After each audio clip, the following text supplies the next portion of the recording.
Bismillahirrahmanirrahim. Hello everyone. Today I would like to talk about the Fick principle and its application in the cardiac catheter in patients with congenital heart diseases. There are two main methods to measure the cardiac output.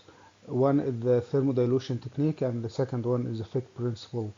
And the Fick principle can be used to measure the systemic blood flow, and it also can be used to measure the pulmonary blood flow. The Fick principle can be easily applied anywhere when you have a location and you have a flow of something that reaches this location, and this flow adds a substrate or takes a substrate from this location, and this flow then leaves the location. If you know the amount of substrate added or taken from this location at a certain time, and you know how much of the substrate was on the flow before reaching the location and how much of this substrate is on the flow after leaving the location, you can just easily measure the flow per unit time. I will make an analogy of a field of watermelons. So the location is the watermelon field. The substrate are the watermelons, of course. So the flow is the number of cars reaching this field per day. And these cars are coming from another places, and it has some watermelon on it already.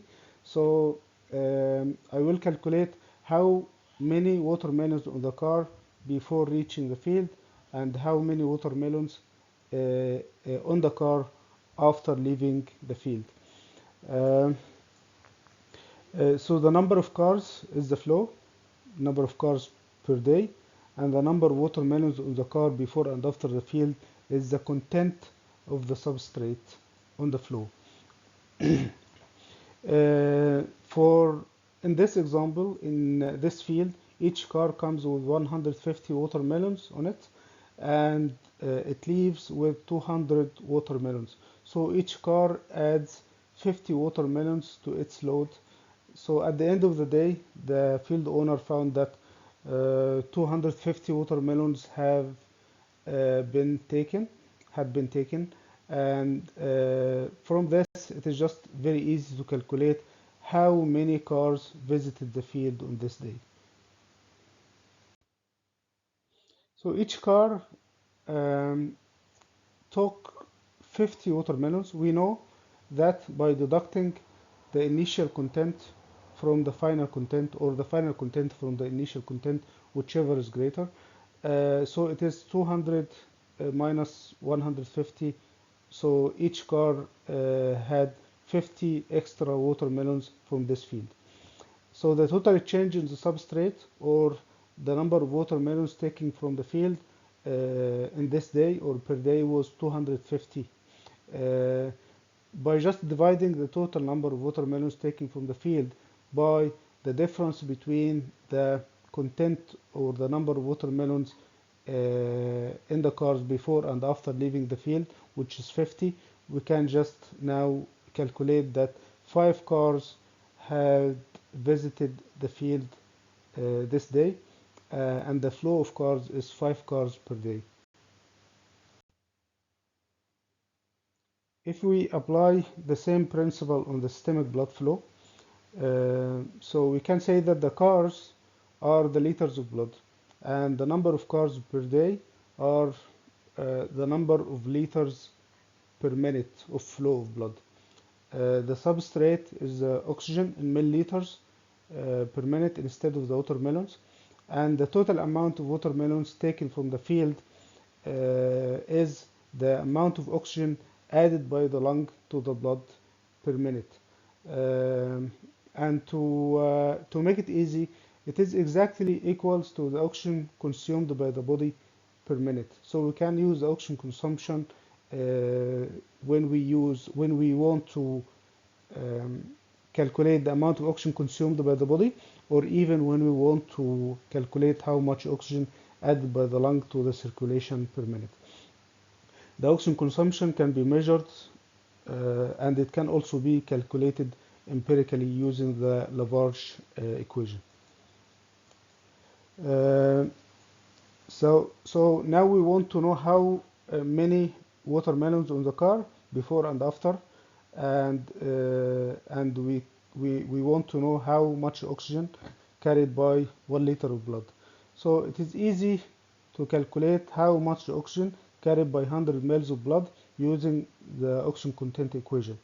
And after getting that, we can just multiply this by 10, which will give us how much oxygen carried by 1 liter of blood.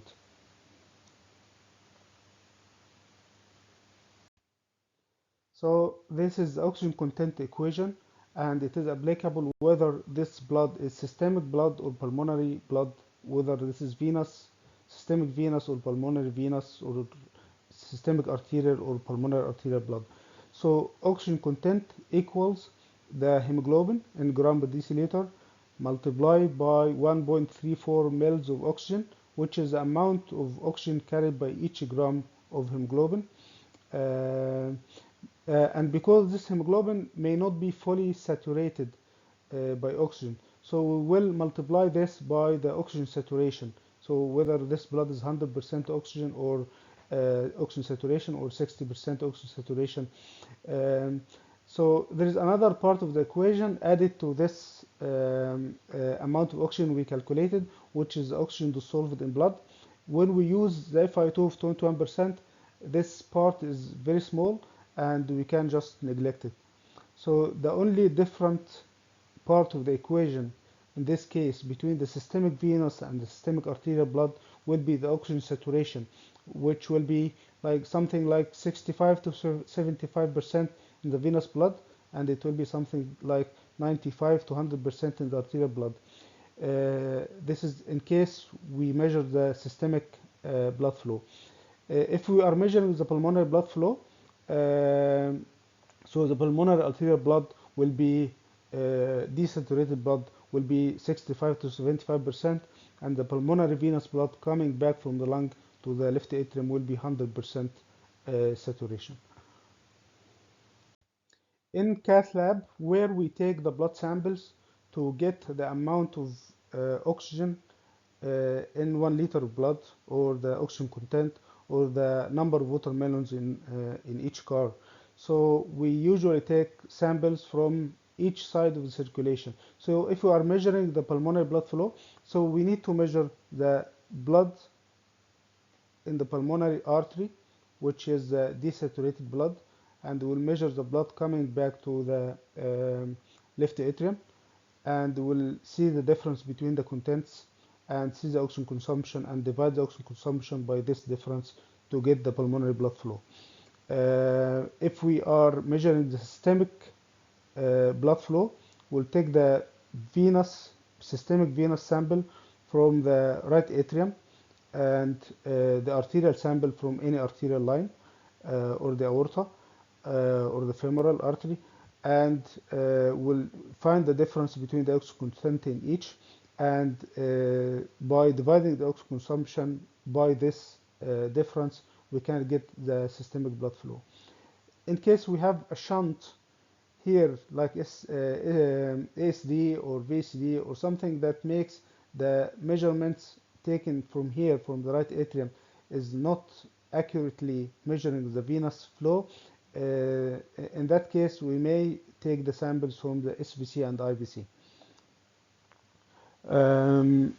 Also, if we have like something that's causing mixing of blood here in the left atrium, and we need to take the pulmonary venous blood, and if we take the sample from the left atrium here, it will not reflect the actual blood coming back from the lung. They may take the blood sample directly from the pulmonary veins before mixing in the left atrium. So this is the final result of our presentation, is the equation of measuring the systemic blood flow, which is the QS, and the pulmonary blood flow, which is the QP.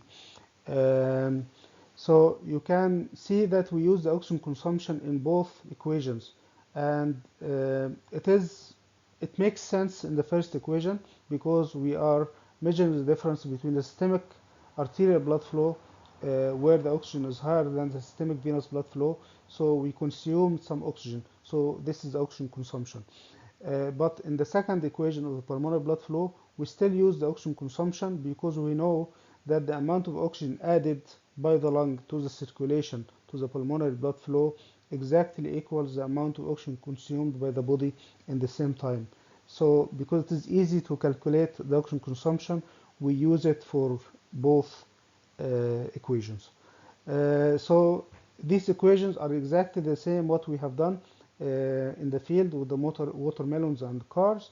So we just calculated how much watermelons taken from the field, which is oxygen consumption, and we divided this by the difference between the number of watermelons on each car before coming and after leaving the field.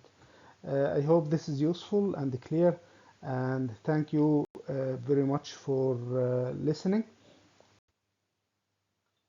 It would be great if you can share this to your friends and your colleagues and encourage us to do more and invite the other people to join the UCAN group and UCAN YouTube channel. And have a nice day.